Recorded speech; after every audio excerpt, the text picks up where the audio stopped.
This is the anterior surface of the proximal end of femur. Head, neck, greater trochanter, lesser trochanter, and the intertrochanteric line. On the head, you can identify fovea.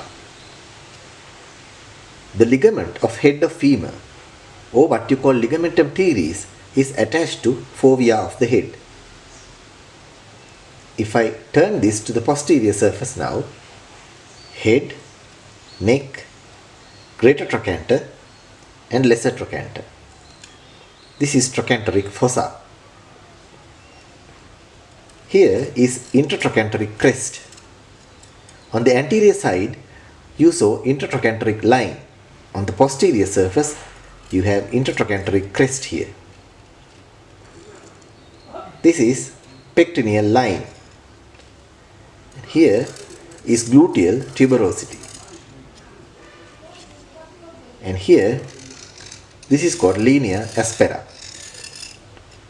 There, it has a medial lip and a lateral lip. If you concentrate on the distal end of femur, this surface on the posterior side is called popliteal surface of femur.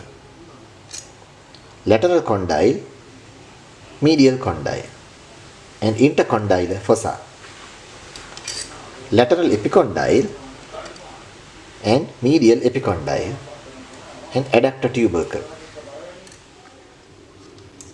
This is the proximal end of tibia and fibula. Fibula lies on the lateral side and tibia lies on the medial side. Here is the tibial plateau.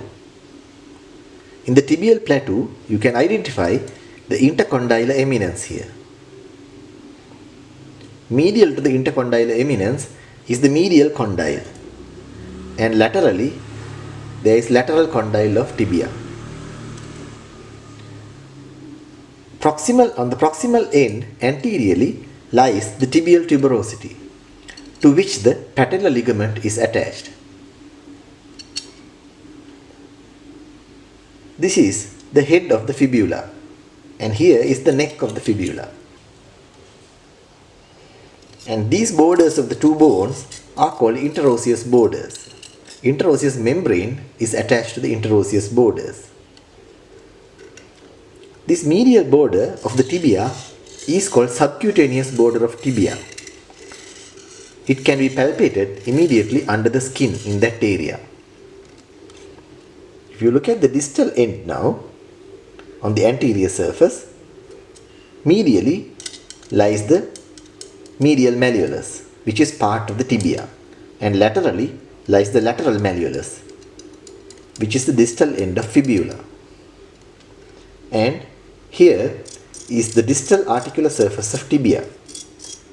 These structures are involved in forming the ankle joint with the talus of the foot.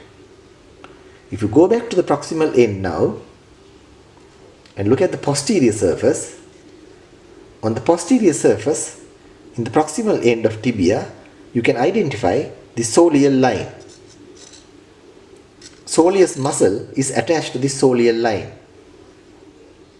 This is right femur, right tibia, and right fibula. The proximal end of right tibia and the distal end of right femur articulate at the knee joint. The medial condyle of femur and the medial condyle of tibia and the lateral condyle of femur and the lateral condyle of tibia articulate with each other. The head of the fibula is not involved in the formation of the knee joint.